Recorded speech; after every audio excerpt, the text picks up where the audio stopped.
Right now I'd like to bring up Reddit Hudson, and he's going to talk about corruption within the St. Louis Police Department. Thank you. I'd like to get right to it. First I want to say too, yes, I'm going to talk about corruption in the police department, but as I always say, the majority of police officers that I know, men and women, even if that's a simple majority, 51%, which is probably more than that, the majority of police officers that I know are good people trying to do a difficult job. It's a tough job, and what I brought up here with me that I'm going to talk about in a few minutes is a short list of some of the more recent things that we've become aware of in St. Louis as far as corruption on the St. Louis City Police Department. But before that, I really kind of want to set the table for you by telling you or sharing with you one of my experiences when I was a police officer for the St. Louis Metropolitan Police Department. It took place not too far from here. Let me ask you this. Can you still hear me? Yes. Can you? Because I like to be able to move. Right over here, I was a fairly new officer on Ashland. We get a call for officer in need of aid. Everybody know where Ashland is? Not too far from where we're sitting right now. Call for an officer in need of aid. An officer had been involved in a foot pursuit, and some of you may have heard me talk about this before, but I think it's appropriate to the occasion since we're talking about police brutality. Officer in need of aid. The officer's chasing the guy who's wanted for an armed robbery. He's on the radio calling out his location. We meet him at his latest and last known location, which was somewhere over on Ashland. I don't remember specifically where. He has lost the suspect, and when we get to him, since he's been running, he's like this, huffing and puffing, a little out of shape. We walk up to him. Are you okay? I'm with a female officer. And the female officer I was with happened to be a white female officer. But as we know, it's not only white officers who abuse police authority. You have black officers that do it. You got Asian officers. The issue is the abuse of the authority. That's right. So I asked, or she asked him, are you okay? You all right? Yeah, I'm all right. You know, I'm okay. Well, did you see where he went? Where'd he go?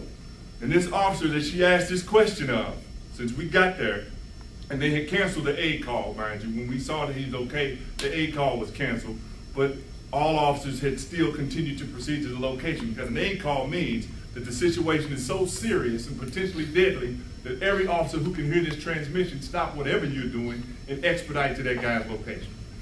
She asked him if he saw where the guy went. He looks up like this, up this row of houses. We're on the block over here on Ashland in the 8th District. He looks, he looks, he looks, he looks. He said, I think he went in that house. He picked one. We get to that house. I'm talking fast, I know, but we get to that house and we knock on the door. She's banging on the door with her flashlight.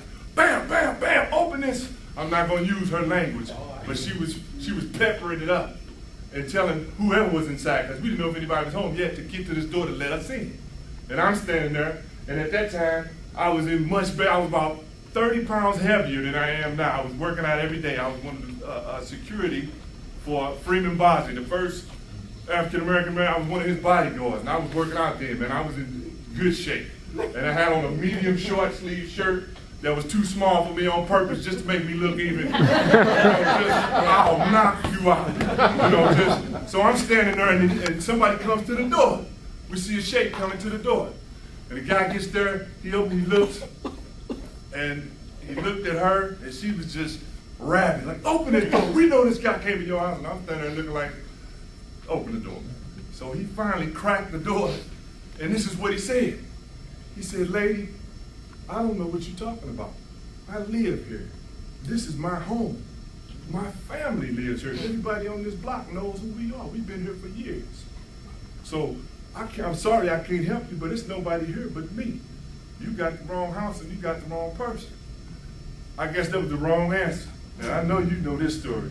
Because when he finished saying that, she grabbed him by his throat and she walked him to the edge of that porch and leaned him over the edge of that porch, and that porch was sitting up kind of high. If you fall off, you're not just falling from here to here. You're going to drop about 10 feet. Pow! She stuck him hard in the face. And if somebody hits you like that, I always say, you're going to do one or two things. Either you're going to cover up, trying to block whatever else they do, or you're going to offer up something of your own to see if you can't discourage that behavior from that other person. His hands went up. I guess, I don't know what she thought. She caught him again. Pow in the face. Pow in the groin. She was hurting. And this happening fast, man. She got on him fast and she got to work fast. I see this. I go and grab the officer. And get her, if you can picture a uniform officer grabbing another uniform officer and taking her to the other side of the thing, boom, and put her over here. But I told you it was an aid call, and there was a bunch of cars coming, and here they all come. All pulling up. You seen it when 12 police cars pull up in front of the same house, parking crazy, blocking the street. Up the steps comes all these other officers. A black male officer came up the steps. He goes to her, looks at her, what happened? That SOB tried to assault me, and he tried to interfere with this arrest. We were going in the house to see him. The officer looked over, all he did, he goes over to the guy. Oh, yeah. Ask me a question about, the long story short, they beat the snot out of that kid, man. Without provocation, and nobody was in that house but him, and it was his house. But I was challenged because I had interfered with them doing police work. That's how that was characterized. Now, fold that into these. Within the last couple of years, a young man who worked down at the Bush Stadium was awarded a 6-figure settlement because the police beat the snot out of him for selling trinkets down there. And the judge who awarded him that settlement said that the Board of Police Commissioners right here routinely turns a blind eye to the excessive force of its officers. 400 complaints put against them, with one of them sustained. Reggie's case. Reggie's case. Every humane and sane and just person in this room and every community we know that we come from wants justice for those girls. Absolutely. Don't we? Yes, we do. Yeah. But we don't want to see innocent people railroaded to be held to her account. And one of the things that facilitated that was the brutality of police officers questioning her son and the lousy corruption of the prosecutor who took the case. The World Series tickets. Money was taken. Money from the evidence room in police headquarters. In thousands of dollars. It was reported 40,000. My colleagues who remain on the department tell me that's a fraction of the sum that was removed from police headquarters.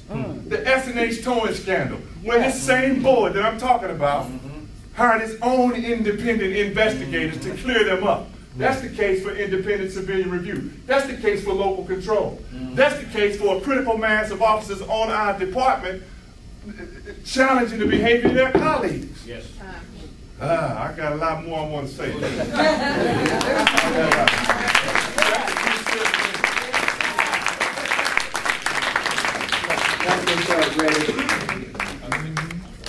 That's what's up. Yeah, he got some more for us, and we understand that, and we appreciate, wow, I never knew that you were a police officer and experienced it from that point of view. Really puts a different spin on it to hear it from a police officer, or ex-police officer, but you know, if I get me a police office group, then you could work. Okay. That's what's up.